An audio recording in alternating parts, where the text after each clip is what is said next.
আসসালামু আলাইকুম, স্বাগতম জানাচ্ছি বিবিসি নিউজ আন্তর্জাতিক সংবাদে। শুরুতেই সংবাদ শিরোনাম, এরপর বিস্তারিত। মোসাদের হয়ে গুপ্তচর বৃত্তির দায়ে দুজনের ফাঁসি দিল ইরান।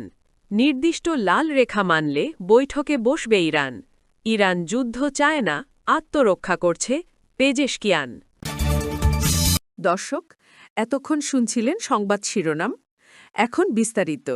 আপনি যদি ইসরায়েলের ধ্বংস চান এবং মুসলিমদের পাশে থাকেন, তাহলে ভিডিওতে লাইক করে চ্যানেলটি অবশ্যই সাবস্ক্রাইব করে দিবেন এবং আপনার মূল্যবান মতামত অবশ্যই কমেন্টে লিখে জানিয়ে দিবেন। এখন বিস্তারিত।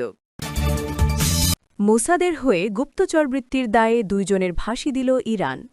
ইসরায়েলি গোয়েন্দা সংস্থা মোসাদের হয়ে গুপ্তচরবৃত্তির দায়ে দুজনের মৃত্যুদণ্ড কার্যকর করেছে ইরান।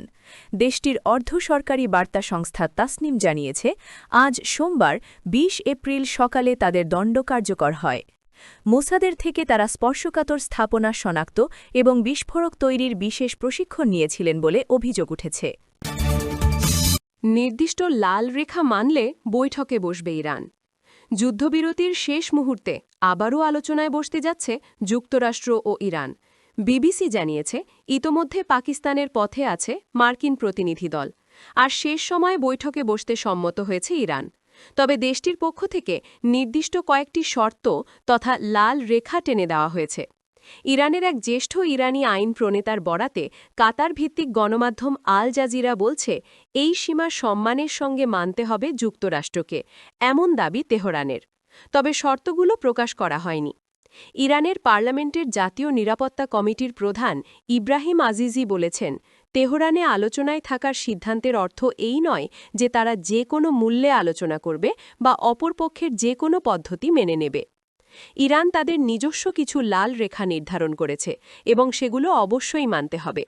ইসলামাবাদে ইরান কোনো প্রতিনিধি দল পাঠাবে কিনা এমন প্রশ্নের জবাবে আজিজি ইঙ্গিত দেন, তা নির্ভর করবে ইতিবাচক সংকেত পাওয়ার ওপর।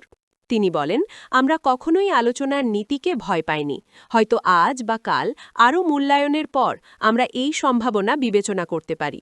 তবে শর্ত হল, মার্কিন আলোচনাকারী দল এবং তারা ইরান থেকে যে বার্তা পেয়েছে তা যেন ইতিবাচক হয়।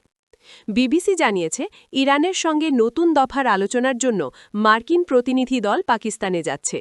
দলটির নেতৃত্ব দিচ্ছেন মার্কিন ভাইস প্রেসিডেন্ট জেডি ভ্যান্স। তবে ইরানের পক্ষ থেকে প্রতিনিধি পাঠানোর খবর এখনও পাওয়া যায়নি। এদিকে মার্কিন প্রতিনিধি দলের আগমনের সঙ্গে সঙ্গে পাকিস্তান সরকার ইসলামাবাদ এবং রাউলপিন্ডিতে নিরাপত্তা জোরদার করে লকডাউন জারি করে। এতে জোরালোভাবে ধারণা করা হচ্ছে যে যুক্তরাষ্ট্র ইরান উচ্চ পর্যায়ের দ্বিতীয় দফার আলোচনা অনুষ্ঠিত হতে যাচ্ছে। আনাদোলো এজেন্সি জানিয়েছে, ১১ ও ১২ এপ্রিল প্রথম দফার বৈঠক যেই ৫ তারকা হোটেলে হয়েছিল, সেই হোটেলের দিকে যাওয়ার সব সংযোগ সড়ক বন্ধ করে দেওয়া হয়েছে। ধারণা করা হচ্ছে দ্বিতীয় দফার বৈঠকও সেখানেই হবে। ইরান যুদ্ধ চায় না, আত্মরক্ষা করছে পেজেশকিয়ান। ইরানের প্রেসিডেন্ট মাসুদ পেজেশকিয়ান বলেছেন, ইরান যুদ্ধ চায় না।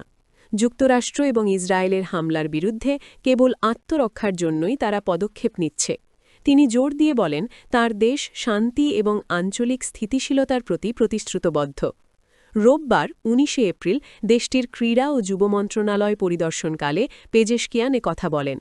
তিনি যুক্তরাষ্ট্র ও ইসরায়েলের বিরুদ্ধে বেসামরিক অবকাঠামোতে হামলার অভিযোগ তুলে বলেন, এসব কর্মকাণ্ড আন্তর্জাতিক আইনের লঙ্ঘন এবং মানবাধিকার প্রশ্নে দ্বৈত মানদণ্ডের প্রমাণ।